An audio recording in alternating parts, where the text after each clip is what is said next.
K M. മാണിയെപ്പറ്റി അല്ലാതെ ഈ ആഴ്ച വേറെ ആരെപ്പറ്റി പറയാൻ? ഇന്ത്യ കാണാൻ വന്ന ബറാക് ഒബാമയെക്കാളും ഇവിടെ താരമായി തിളങ്ങി നിൽക്കുന്നത് മാണി സാർ തന്നെ. അഴിമതിയുടെ ഭൂപടത്തിൽ കേരളത്തിന് സ്വന്തമായ ഒരു സ്ഥാനമുണ്ടാക്കാൻ ശ്രമിക്കുന്ന എല്ലാവരെയും ഓർത്തുകൊണ്ട് ആരംഭിക്കട്ടെ. തിരുവാതിരയിലേക്ക് സ്വാഗതം. കെ.എം. മാണിയുടെ പേരിൽ അറിയപ്പെടുന്ന പാർട്ടി. അവിടെ ഇപ്പോൾ ചർച്ച കെ.എം. മാണി കാരണം പാർട്ടിക്കുണ്ടായ നാണക്കേടിനെ പറ്റി. മാണി കാരണമുണ്ടായ സൗഭാഗ്യങ്ങളെല്ലാം അനുഭവിച്ചവർക്ക് ഇപ്പോൾ മാണി കാരണമുണ്ടായ ചീത്തപ്പേര് നേരിടാൻ വലിയ വിഷമം. സ്വന്തം പാർട്ടിയിൽ പാർട്ടി നേതാവ് ഒറ്റപ്പെട്ട അവസ്ഥ. ഇക്കാര്യത്തിൽ പാർട്ടി കണ്ണടച്ചൊരു തീരുമാനം എടുക്കരുത്. കഴിഞ്ഞ 25 വർഷക്കാലമായി ഞാൻ പാർട്ടിക്ക് വേണ്ടി ജീവിച്ച ആളാ. ഞാൻ പാർട്ടിക്ക് വേണ്ടി എന്തെല്ലാം ചെയ്തു എന്ന് നിങ്ങൾക്കറിയാം. ഇപ്പൊ നിങ്ങൾ എല്ലാരും കൂടെ ചേർന്ന് ഞാൻ അഴിമതി കാണിച്ചു എന്ന് പറഞ്ഞ ഞാൻ സമ്മതിക്കൂല. ബാർക്കോഴ എന്ന് പറഞ്ഞ 85 ദിവസമായല്ലോ. എന്തെങ്കിലും തെളിവുണ്ടോ? വല്ലയിടത്തിരുന്ന് വല്ലവരും പറഞ്ഞാൽ അത് ഏറ്റുപിടിച്ചുകൊണ്ടുള്ള ചർച്ചയ്ക്ക് വല്ല കാര്യമുണ്ടോ? ഞാനിത് പുച്ഛിച്ചു തള്ളുന്നു. ഇത്രയും പത്രങ്ങൾ ഒരുമിച്ച് മന്ത്രി അഴിമതിക്കാരനാണെന്ന് പറയുമ്പോ പാർട്ടിക്ക് വെറുതെ നോക്കിയിരിക്കാൻ നോക്കൂ. എനിക്കെതിരെ പത്രക്കാരെ ഇളക്കി വിട്ടത് ലവന്റെ ഒരു പീസാ. നിങ്ങളെ മന്ത്രിമന്ദിരത്തിലിരിക്കുക, റോഡിലിറങ്ങി നടക്കുന്നത് ഞങ്ങളാ. ജനങ്ങൾ ഞങ്ങളോടാ ചോദിക്കുന്നത്. ഓരോ കേരള കോൺഗ്രസ് പ്രവർത്തകനും മാനസികമായി തകർന്നാണ് നടക്കുന്നത്. ഇത് കേരള കോൺഗ്രസ് പ്രവർത്തകരുമായിട്ട് ബന്ധമുള്ള എല്ലാവർക്കും അറിയാം. അത് എല്ലാവരും അറിഞ്ഞില്ല എന്ന് വിചാരിച്ച് നടക്കുക. എനിക്കങ്ങനെ നടക്കാൻ പറ്റില്ല. ഞാൻ ഈ രാജ്യം മുഴുവൻ ഓടി നടക്കുന്ന ഒരു പൊതുപ്രവർത്തകനാണ്. ചെല്ലുന്ന സ്ഥലങ്ങളിലെല്ലാം നമ്മുടെ പാർട്ടി പ്രവർത്തകർ നിർജീവമായി നിരാശരായി മാറി നിൽക്കുന്നത് കാണുമ്പോഴല്ലോ എൻ്റെ ഹൃദയവേദനയാണ് ഞാൻ പ്രകടിപ്പിച്ചത്. വേറെ ഒന്നുമില്ല. അങ്ങനെ ഞാൻ അഴിമതി കാണിച്ചെങ്കിൽ ഒരു പീസ് പറ. ഒരു കട്ട് പീസ് പറ. നമ്മളിപ്പോ തൽക്കാലം ചിന്തിക്കേണ്ടത് പാർട്ടിക്കുണ്ടായിട്ടുള്ള ചീത്തപ്പേര് എങ്ങനെ മാറ്റിയെടുക്കാമെന്നുള്ളതിനെ പറ്റി. അതത്ര എളുപ്പമുള്ള പണിയല്ല. അത്രത്തോളം ആരോപണങ്ങളുണ്ട്. പാലായിൽ വീട്ടിൽ കൊണ്ടുപോയി 1 കോടി കൊടുത്തപ്പോൾ കെ.എം. മാണി ചോദിക്കുകയാണ്, ഇത്രയേ ഉള്ളൂ സാറേ? പിന്നെ കണ്ടോളാം ബാറുകാര് പറഞ്ഞു. കോട്ടയത്തെ കേരള കോൺഗ്രസ് ബുദ്ധിജീവികൾ പ്രതിസന്ധി പരിഹരിക്കാൻ തീരുമാനിച്ചു. ഇത്തരം ഘട്ടങ്ങളിലാണല്ലോ അവരുടെ ആവശ്യം. കഴിഞ്ഞ 50 കൊല്ലവും പാർട്ടിക്ക് എന്തെങ്കിലും വിഷമമുണ്ടായാൽ അത് പരിഹരിച്ചു കൊടുത്തിരുന്നത് മാണിസാറായിരുന്നു. ഇപ്പോൾ കപ്പിത്താന് തന്നെ കടൽ ചുരുക്ക് വന്ന സ്ഥിതിക്ക് മറ്റുള്ളവർക്കായി പ്രതിസന്ധി പരിഹരിക്കുന്നതിനുള്ള ചുമതല അവരത് നിർവഹിച്ച് കണ്ടപ്പോഴാണ് മാണിസാറിന്റെ വില മനസ്സിലായത്. തൽക്കാലം ജനങ്ങളുടെ ശ്രദ്ധ തിരിച്ചുവിടുക, അതാണ് ആവശ്യം. അതിനെന്ത് ചെയ്യണം? ഒന്നുകിൽ ഒരു ഭൂമികുലുക്കം ഉണ്ടാവണം, അല്ലെങ്കിൽ ഒരു ഉരുൾപൊട്ടൽ, അതുമല്ലെങ്കിൽ കുറെ എണ്ണത്തിനെ വെടിവെച്ചങ്ങ് കൊല്ലണം. ഇതൊന്നും പറ്റിയില്ലെങ്കിൽ മിനിമം ഒരു സമരമെങ്കിലും കൃത്രിമമായിട്ട് അങ്ങ് ഉണ്ടാകണം. അല്ല, അതുകൊണ്ടൊന്ന് പ്രസക്തി. അങ്ങനെ ജനങ്ങളുടെ ശ്രദ്ധ തിരിച്ചുവിടാം. അന്താരാഷ്ട്ര മാർക്കറ്റിൽ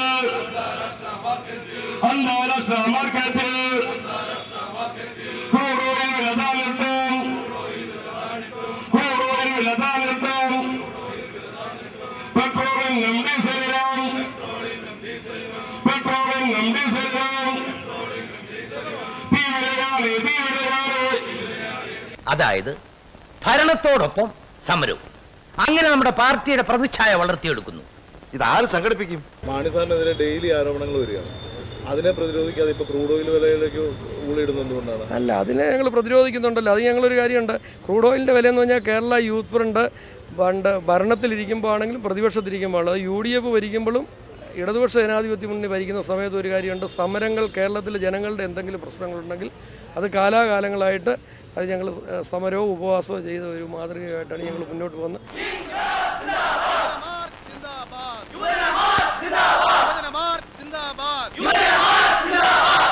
അല്ല, ഇത് സ്റ്റേറ്റ് ഗവൺമെൻറ്റും ഈ വിഷയത്തിനകത്ത് കുറയുന്നതനുസരിച്ച് ചാർജ് കുറയ്ക്കുന്നത് ഉൾപ്പെടെയുള്ള കാര്യങ്ങളെക്കുറിച്ച് ഗൗരവമായി ആലോചിക്കണം എന്ന് തന്നെയാണ് ഞങ്ങളുടെ നിലപാട്. അതിനകത്ത് സംശയിക്കേണ്ട കാര്യമില്ല. ഭരണം ഞങ്ങൾക്ക് പ്രശ്നമല്ല, മന്ത്രി കസേരയും പ്രശ്നമല്ല. ഗുലാബ് സിന്ദാബാദ്, ഗുലാബ് സിന്ദാബാദ്. ഇന്നലെ അവര് ഹർത്താല് നടത്തി, ഞെട്ടിപ്പോയി. എന്തൊരു സംഭവമാണ്. ഞാൻ അവരോട് ചോദിച്ചു, എന്തിനാ നിങ്ങൾ ഈ ഹർത്താൽ നടത്തുന്നത്? അത് വൃത്തിയാണല്ലേ അവന്മാര് കാണിച്ചു. ആര്? പാറുടെ മകൾ 5 കോടി തരാമെന്ന് പറഞ്ഞിട്ട് വെറും 1 കോടിയാണ് ഞങ്ങളുടെ സാറിന് കൊടുത്തത്. 4 കോടി കിട്ടുന്നതിന് വേണ്ടിയുള്ള ഹർത്താൽ, അതാണ് ഞങ്ങൾ പ്രഖ്യാപിച്ചിട്ടുള്ളത്. പിന്നെ ഞങ്ങളുടെ യന്ത്രം കേടായിട്ട് എത്ര നാളായി, അത് നന്നാക്കി തരേണ്ടതല്ലേ? ഗവൺമെന്റ് ചെയ്യേണ്ടതല്ലേ? ധനകാര്യമന്ത്രി അതും ചെയ്തില്ല. ഈ 2 ആവശ്യങ്ങൾ ഉന്നയിച്ചുകൊണ്ടാണ് ഞങ്ങൾ ഇന്നിവിടെ ഹർത്താൽ ആരംഭിക്കുന്നത് എന്ന് പറഞ്ഞ് ഹർത്താൽ നടത്തി. പി.സി. ജോർജ് ശൂന്യതയിൽ നിന്ന് വിവാദം സൃഷ്ടിക്കാൻ കഴിവുള്ള ഒരു മാന്ത്രികനാണ്. ആരും കടന്നു പോകാത്ത വഴികളിലൂടെ കടന്നുപോയി നല്ല ശീലവും. മാണിസാറിന് ശേഷം ആര് എന്ന ചോദ്യം ആദ്യമായി ഉയർത്തിയത് വഴി ജോർജ് ഇത്തവണയും വ്യത്യസ്തനായി. മന്ത്രിസ്ഥാനത്തും ചെയർമാൻ സ്ഥാനത്തും മാണിസാർ അധികകാലം ഉണ്ടാകില്ല എന്ന് സൂചിപ്പിക്കാൻ ജോർജിന് മാത്രമേ കഴിഞ്ഞുള്ളൂ. അങ്ങനെ കേരള കോൺഗ്രസ് ചർച്ചകൾക്ക് പുതിയൊരു മാനം കിട്ടി. ഏതെങ്കിലും കാരണവശാൽ കോടതിയിൽ നിന്ന് എന്തെങ്കിലും ഒരു നിരീക്ഷണം വരിക, അല്ലെങ്കിൽ ബഹുമാനപ്പെട്ട മാണിസാറിനെ ക്രൈംബ്രാഞ്ച് ഉദ്യോഗസ്ഥന്മാർ ക്വസ്റ്റ്യൻ ചെയ്യാൻ എണിക്കുക എന്ന് പറഞ്ഞാൽ പിന്നെ രാജി ഒരു അനിവാര്യമായി മാറാവുന്ന സാഹചര്യമുണ്ട്. 5 കൊല്ലം പരിചയം ഞാൻ രാജിവെക്കണ പ്രശ്നമില്ല. അന്വേഷണ കമ്മീഷൻ വരട്ടെ, വേണ്ട പീസ് ഞാൻ ഇടാം. താനിനി അങ്ങനെ ഉണ്ടാക്കണ്ട. ഇയാൾ ഭരിക്കണോ വേണ്ടെന്ന് ഞങ്ങൾ തീരുമാനിക്കും. ഇവിടെ നിങ്ങൾ ഈ സംസ്കാരമില്ലാത്ത സംസാരം ഒഴിവാക്കണം. അപമാനമല്ലേ?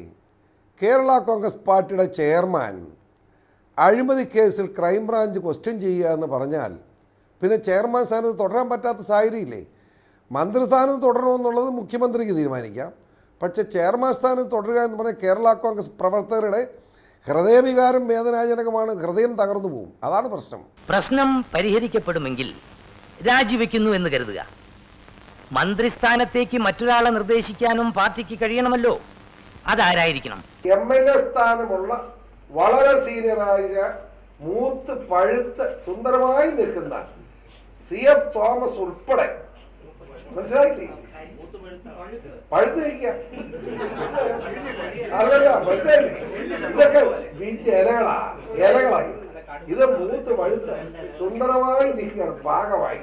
പിന്നെ നിൽക്കും ഉണ്ണിയാട്, എന്നാ കുഴപ്പം? ഇവിടെ മോൺസ് ഉണ്ട്, എന്നാ കുഴപ്പം? റോഷിയുണ്ട്, എന്നാ കുഴപ്പം?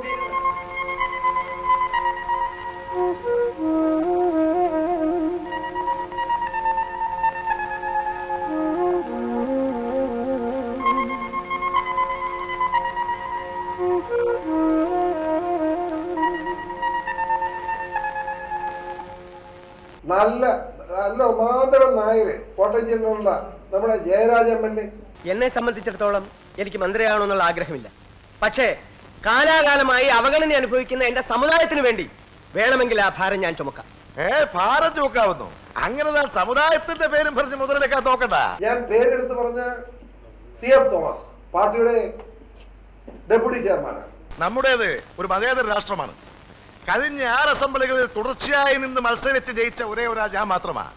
എന്റെ നിയോജക മണ്ഡലത്തിൽ ഒരു മന്ത്രിയെ കിട്ടുക എന്ന് പറയുന്നത് അവരുടെ അഭിമാനത്തിന്റെ പ്രശ്നമാണ്. അല്ലാതെ എനിക്ക് മന്ത്രിയൊന്നും ആകണ്ടേ. പക്ഷേ എന്റെ നിയോജക മണ്ഡലത്തിന്റെ അന്തസ്സ് പാലിക്കാനെങ്കിലും തൽക്കാലം എനിക്കൊരു മന്ത്രിയായേ പറ്റൂ. ആ അന്തസ്സിനോട് എനിക്ക് യോജിപ്പില്ല. ആ അവഗണനയോട് എനിക്ക് യോജിപ്പില്ല. ഇതൊക്കെയാണ് വിധി എന്ന് പറയുന്നത്. എത്രയൊക്കെ തിരഞ്ഞെടുപ്പുകൾ വിജയിച്ചിട്ടെന്ത്, എത്രയൊക്കെ ബജറ്റുകൾ അവതരിപ്പിച്ചിട്ടെന്ത്, എത്രയെത്ര റെക്കോർഡുകൾ സൃഷ്ടിച്ചിട്ടെന്ത്.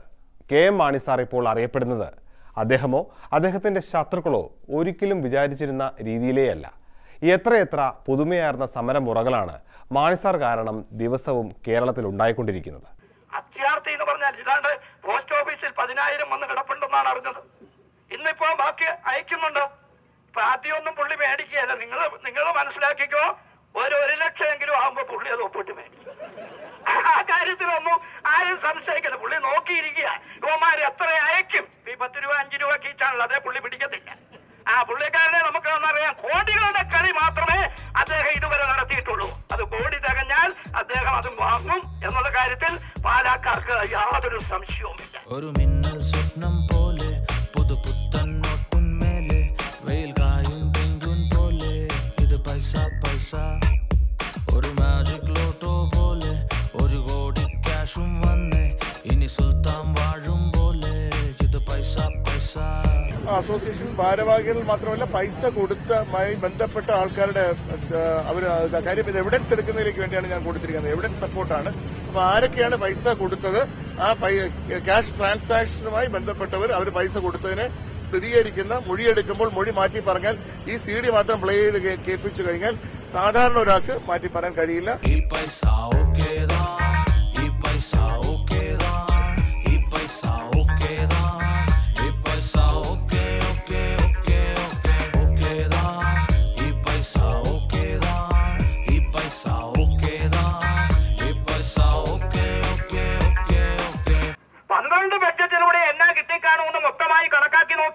നമുക്കറിയാം.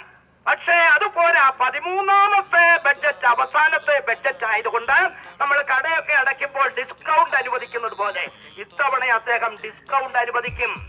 ബേക്കറിക്കാര് പേടിക്കണ്ട. ബേക്കറിക്കാരൊക്കെ ചിലര് കാശ് കൊടുക്കാത്തപ്പോ 2 ബിസ്ക്കറ്റും ഒരു ബണ്ണും തന്നാൽ മതി എന്ന് വരെ കേരള കോൺഗ്രസിന്റെ ആളുകൾ ചെന്ന് പറഞ്ഞു എന്നാണ് അറിയാൻ കഴിഞ്ഞത്.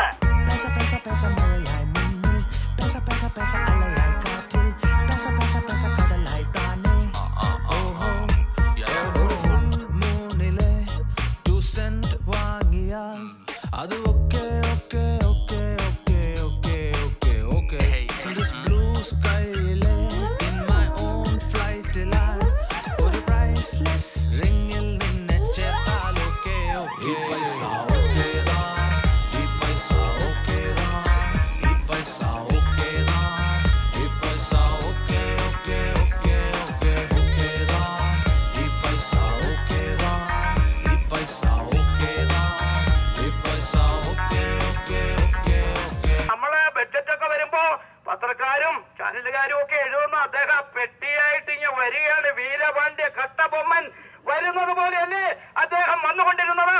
Mani magic, Mani magic. ഇപ്പോഴാണ് മാണിയുടെ മാജിക് എന്നതാന്ന് ഈ നാട്ടിലെ ജനങ്ങൾക്ക് മാണി മാജിക് അല്ല, മണി മാജിക്കാണ് അദ്ദേഹം നടത്തിയത് എന്നുള്ളത് ആളുകൾക്ക് ബോധ്യപ്പെട്ടു. അതുകൊണ്ട് മാണി സാറിനോട് എനിക്ക് പറയാനുള്ളത്, ഇത്തവണ ഈ പെട്ടിയായിട്ടൊന്നും അങ്ങോട്ട് പോവണ്ട. വീടിന്റെ മുറ്റത്തൊരു പന്തലിട്ട് പെമ്പിള്ളേരെയും വീട്ടുകാരെയും എല്ലാം കൂടെ വിളിച്ച് അവിടെ ഒരു ബഡ്ജറ്റ് അങ്ങ് അവതരിപ്പിച്ചോളുക. ഖജനാവിലെ കാശിനേക്കാൾ കൂടുതൽ വീട്ടിലുണ്ടല്ലോ, അത് കൃത്യമായി അങ്ങ് കണക്കാക്കുക. എന്നിട്ട് ഒരു ബഡ്ജറ്റ് ആ സമയത്ത് അവിടെ അവതരിപ്പിച്ചോളുക. മാണിപുരാണം തുടരും, ഇടവേള കഴിഞ്ഞു. കേരളത്തിലെ മറ്റേത് രാഷ്ട്രീയ നേതാവ് പ്രശ്നത്തിലകപ്പെട്ടാലും ഉപദേശം നൽകാൻ കുറേ പേർ രംഗത്ത് വരും. അവർക്കൊക്കെ നൽകാൻ കുറേ നിർദ്ദേശങ്ങളുമുണ്ടാകും. ഇവിടെ ഇപ്പോൾ KM മാണിയാണ് വിഷമവൃത്തത്തിലുള്ളത്. അതുകൊണ്ട് ആർക്കും ഒന്നും പറയാനില്ല. എല്ലാവരും സാർ എന്ന് വിളിക്കപ്പെട്ട കാലത്ത് KM മാണി അത് നന്നായി ആസ്വദിച്ചിട്ടുണ്ടാകും. ഇപ്പോൾ ആ സാർ പദവിയിൽ അദ്ദേഹം ദുഃഖിക്കുകയായിരിക്കും. സാറുമാരെ പഠിപ്പിക്കാൻ ആരുമുണ്ടാകില്ല.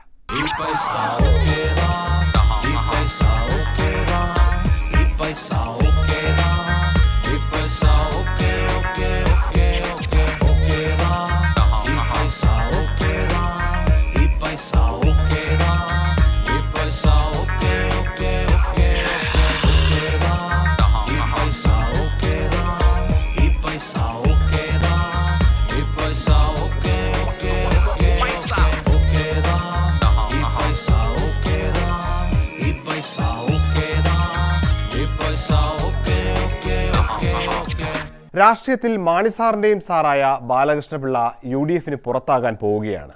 പിള്ള സാറിന് എപ്പോഴും ഒരു ദുഃഖം കൂടെ ഉണ്ടാകും. ഒന്നുകിൽ മകനെ ചൊല്ലി, അത് കഴിഞ്ഞാൽ മുന്നണിയെ ചൊല്ലി. പക്ഷേ പിള്ളയ്ക്കിത് സന്തോഷത്തിൻ്റെ സമയമാണ്. ഒരു ഗുണവുമില്ലാതെ UDFൽ നിൽക്കുന്നതിനേക്കാൾ നല്ലത് പുറത്തു പോകുന്നതാണ്. ഇപ്പോഴിതാ അഴിമതിക്കെതിരെ പോരാടി പുറത്തുപോയി എന്ന പേരും കിട്ടിയിരിക്കുന്നു. ജയിലിൽ കിടന്ന കണക്ക് പറഞ്ഞു വല്ലതും പുറത്താക്കിയിരുന്നെങ്കിൽ എന്തൊരു ചീത്തപ്പേരായനെ. ഞാൻ എത്ര കണ്ടതാ. ഒരു ബാലകൃഷ്ണപിള്ള ഒറ്റയ്ക്കൊന്നും അല്ലല്ലോ. മുന്നണിയിലെ കേരള കോൺഗ്രസ് ബിയും ബാലകൃഷ്ണപിള്ളയും കൂടെ പോയാൽ മുന്നണിയുടെ മുഖം വികൃതമാകും. വികൃതമാകുന്നത് എന്താണെന്ന് ആലോചിച്ചാൽ നിങ്ങൾക്ക് മനസ്സിലാവും. പിന്നെ ഇത് ഏത് മുന്നണിയാണ്, ആരുടെ മുന്നണിയാണെന്ന് കേരളത്തിലെ ജനം ആലോചിക്കും. ബാലകൃഷ്ണപിള്ള ഇതുപോലെ ഒരുപാട് പേര് വട്ടുകെട്ടാൻ ശ്രമിച്ചിട്ടുണ്ട്. അഖിലേന്ത്യാ കോൺഗ്രസ് എന്ന് പറയുന്നൊരു അന്ന് മാണിയൊന്നുമില്ല. ലോകത്തെ ഏറ്റവും വലിയ രാഷ്ട്രീയ പ്രസ്ഥാനം ഇന്നതല്ലല്ലോ. ആ പ്രസ്ഥാനത്തിനെതിരായി നെഞ്ചു വിരിച്ചു നിന്ന് കേരള കോൺഗ്രസ് ഉണ്ടാക്കിയവരിൽ ഒരാളാണ് ഞാൻ. അന്ന് പേടിക്കാത്തതോ ഇനി ഇപ്പൊ പേടിക്കണ്ടേ. PC ജോർജിന്റെ കാര്യം പറഞ്ഞ് മുഴുവിപ്പിച്ചിരുന്നില്ല. അതങ്ങനെ പെട്ടെന്ന് പറഞ്ഞ് തീർക്കാനും പറ്റില്ല. ബിജു രമേശിന്റെ ചരിത്രമായിരുന്നു ഈ ആഴ്ച ജോർജിന് വെളിപ്പെടുത്താനുണ്ടായിരുന്നത്. ബിജു കള്ളുകാരൻ വേറെ ആമ്പിള്ളേർ പറഞ്ഞു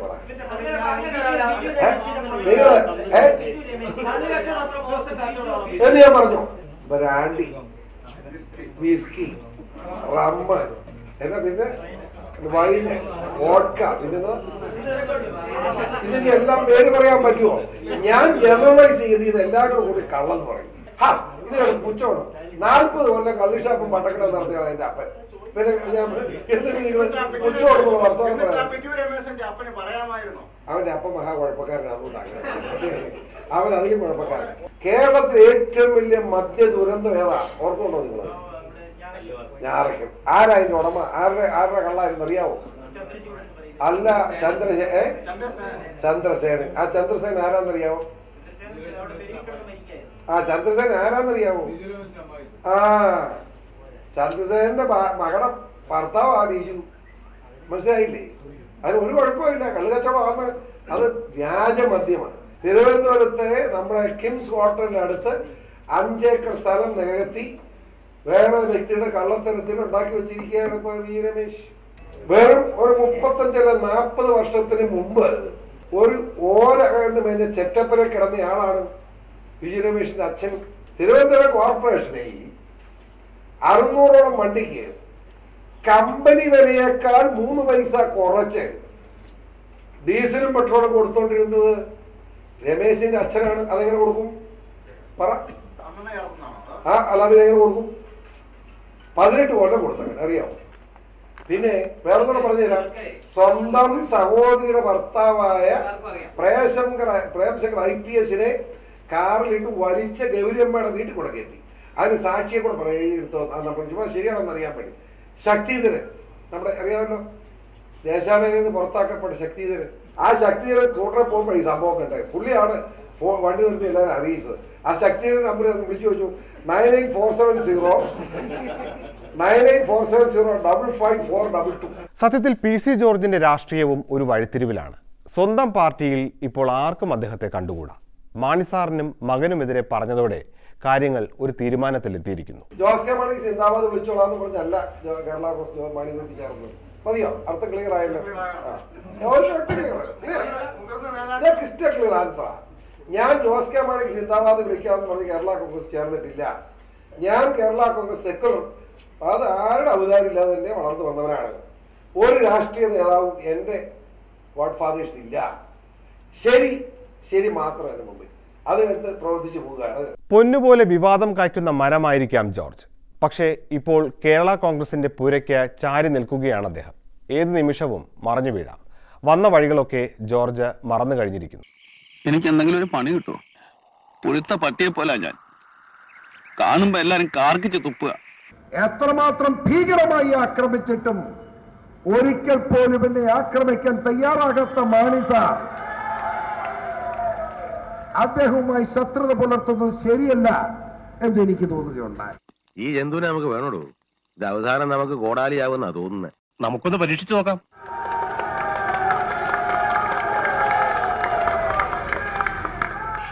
എല്ലാരും പറയണ എന്നെ വീണ്ടും ഇവിടെ താമസിപ്പിക്കണ മണ്ടത്തരമാണെന്നാ. പറഞ്ഞവരെല്ലാം ഞാൻ വെല്ലുവിളിക്കുകയും ചെയ്തിട്ടുണ്ട്. പഴയ സ്വഭാവം നീ ഇനിയും തുടങ്ങുമോ? ഇടതുപക്ഷത്തെ കാർന്നു തിന്നുന്ന ജോസഫിനെ, ഇടതുപക്ഷത്തിന് സ്ഥിരം ഭാര്യയായി നിൽക്കുന്ന ജോസഫിനെ അനുകൂലിക്കുന്നു എന്ന് പറഞ്ഞാൽ ജീർണതയുടെ ഭാഗമാണത്. ഇത്രയും കാലം നിനക്ക് എന്തും ചെയ്യാം. നാണവും മാനവും നോക്കണ്ട. നീ എന്റെ മാനം നീ കളയുവോ? കേരള കോൺഗ്രസ് മാണി സാറ് ഇല്ലെങ്കിൽ ആദ്യം ഞങ്ങൾ ഒറ്റക്കെട്ടായി പരിഗണിച്ച് PJ ജോസഫ് സാറാണ്. പിന്നെ തർക്കം അദ്ദേഹത്തിന് ഇഷ്ടമുള്ളത് എടുക്കാം. അതൊന്നും തർക്ക പ്രശ്നമല്ല. നീ ആവശ്യമില്ലാത്ത തർക്കം ഉണ്ടാക്കാതെ PO സാർ പറയുന്നത് PO സാർ എടുക്കും, അത് CU സാർ എടുത്തോളാൻ പറയും. അതിന്റെ സംശയം അന്നേ ഞാൻ പറഞ്ഞതാ അപ്പനെ കാണിക്കുന്ന വലിയ മണ്ടത്തരമാണ്. അപ്പ പറഞ്ഞു എനിക്ക് അസൂയാണ്. ഇനി അവസാനം അവൻ നമ്മുടെയൊക്കെ തലയിൽ കയറിയിരുന്ന് മൂക്ക് കടിക്കും. ഒരു കേരള കോൺഗ്രസ്സുകാരൻ പോലും ജോസ് കെ മാണി ഇങ്ങനെ ചെയർമാൻ ആക്കുന്നതിനെ പറ്റി എന്നോട് ഈ നിമിഷം വരെ സംസാരിച്ചിട്ടില്ല എന്ന് നിങ്ങളോട് ഞാൻ പറയും. പിന്നെ കേരള കോൺഗ്രസ് ചെയർമാനായിട്ട് ഏതെങ്കിലും കാലത്ത് ജോസ് കെ മാണി വരികയില്ലെന്ന് പറയണ്ട. അയാളും പ്രവർത്തിച്ച് വരട്ടെ, അയാൾക്കും പ്രവർത്തിക്കാമല്ലോ. അങ്ങനെ പ്രവർത്തിച്ച് വരുമ്പോൾ അയാളുടെ ആ കാലഘട്ടത്തിൽ നേതൃനിലയ്ക്ക് ചെയർമാൻ ആകണം. അതിനെ തെറ്റ്. ആ പിശാചിന്റെ സന്തതി ഇവിടെ വന്ന് കയറിയപ്പോഴേ ഞാൻ പറഞ്ഞതാണ്, വണ്ടിക്കാശ് കൊടുത്ത് പറഞ്ഞു വിട്, ഇത് വലിയ കോടാലിയാവുന്നു. താൻ കേട്ടോ? പാർട്ടിയുടെ ഉന്നതാധികാര സമിതി എല്ലാം നിൽക്കുന്ന CF സാറിന് ഇപ്പോൾ ഒരാൾ നിൽക്കുമ്പോൾ അങ്ങേരുടെ മുകളിൽ കയറി ഈ ജോസ് കെ മാണി വരുന്ന ഇങ്ങനെ എന്തിനാ അബദ്ധം പറയുന്നത്? നിങ്ങൾ ആവശ്യമില്ലാത്ത ചർച്ച നടത്തും. വിവേകശാലികളായ നമ്മളെ തന്നെ ഉദ്ധരിക്കണം. വിവേകശാലികളായ നമ്മെ തന്നെ ഉദ്ധരിക്കണം. നമ്മളെ തന്നെ ക്ഷീണിപ്പിക്കരുത്. നമ്മുടെ ബന്ധുവും നമ്മൾ തന്നെയാണ്, നമ്മുടെ ശത്രുവും നമ്മൾ തന്നെ.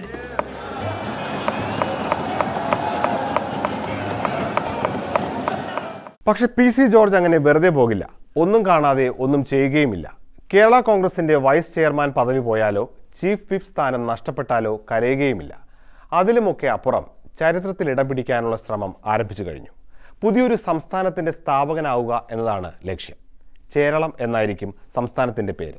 ഞാൻ ഏറ്റിട്ടുള്ള ജോലി ഇന്ത്യ എന്ന മഹത്തായ ജനാധിപത്യ രാജ്യത്ത് ഒരു പുതിയ സംസ്ഥാനം വേണം എന്ന ആവശ്യം ഉന്നയിച്ചുകൊണ്ടുള്ള ഒരു പ്രമേയം അവതരിപ്പിക്കാനാണ്. കേരളത്തിലെ പ്രധാനപ്പെട്ട ജില്ലകളും തമിഴ്നാട്ടിലെ ചില ജില്ലകളും ഒരുമിച്ച് ചേർത്തുകൊണ്ട് ചേരനാട് സംസ്ഥാനം രൂപീകരിക്കുക എന്നതാണ് നമ്മുടെ ആവശ്യം. വിരുദനഗറും മധുര തേനി ജില്ലകളും ഒരുമിക്കുന്നതോടൊപ്പം കേരളത്തിലെ തിരുവനന്തപുരം, കൊല്ലം, പത്തനംതിട്ട, ഇടുക്കി, കോട്ടയം ജില്ലയിലെ മലയോര പഞ്ചായത്തുകളായ തീക്കോയി, പൂഞ്ഞാർ, തെക്കേക്കര, പൂഞ്ഞാർ പഞ്ചായത്തുകൾ ഉൾപ്പെടുത്തി മലയോര മേഖലകളെ മുഴുവൻ യോജിപ്പിച്ചുകൊണ്ടൊരു സംസ്ഥാനം വേണം എന്ന് തന്നെയാണ് നമ്മുടെ ആവശ്യം.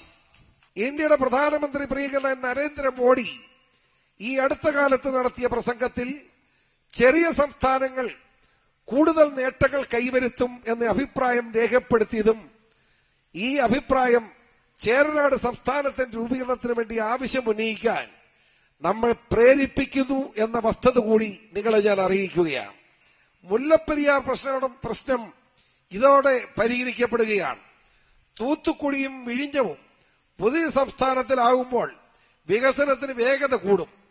കോവളവും കന്യാകുമാരിയും ശബരിമലയും വർക്കല ശ്രീനാരായണ ഗുരുസമാധിയും പത്മനാഭസ്വാമി ക്ഷേത്രവും കൊട്ടാരവും മധുര മീനാക്ഷി ക്ഷേത്രവും പുതിയ സംസ്ഥാനമായ ചേരനാടിന്റെ സാംസ്കാരിക പെരുമ വെളിപ്പെടുത്തും. ശബരിമല ശാസ്താവും ഈ സംസ്ഥാനത്തിന്റെ ഭാഗമായി മാറും. ജനസംഖ്യ ഏകദേശം 2 കോടിയായിരിക്കും. ചേരനാടിൽ 14 ലോകസഭാംഗങ്ങളും 82 83 നിയമസഭാംഗങ്ങളും ഉണ്ടാവും. അസാധ്യമായത് ആശിക്കുക എന്നത് എല്ലാവരുടെയും അവകാശമാണ്. പുതിയ സംസ്ഥാനം വന്നു കഴിഞ്ഞാൽ അവരവരുടെ ഗതി എന്താകുമെന്ന് സ്വയം ആലോചിച്ചു തുടങ്ങിക്കൊള്ളുക. ആദ്യ വെള്ളം വറ്റി അക്കരെ നിൽക്കുന്ന പട്ടി തുടര് പൊട്ടിച്ച് ഇതേ കടന്നു വരുന്ന തുണിപ്പൊക്കെ പിടിച്ച് ഓടുമോ മനുഷ്യൻ? ആദ്യ വെള്ളം വറ്റട്ടെ, പട്ടി തുടര് പൊട്ടിക്കട്ടെ, ചാടി വരട്ടെ, അപ്പോൾ തുണിപ്പൊക്കെ പിടിച്ച് ഓടാം. ഇപ്പം അതിൻ്റെ ആവശ്യമില്ല. ഇന്നത്തെ കഥ പറച്ചിൽ ഇവിടെ പൂർത്തിയാകുന്നു. വീണ്ടും കാണാം അടുത്തയാഴ്ച. തിരുവാതിരവായുടെ മുൻ എപ്പിസോഡുകൾ മനോരമ ന്യൂസ് .com ലും യൂട്യൂബിലുമുണ്ട്. കാണുക. നന്ദി, നമസ്കാരം.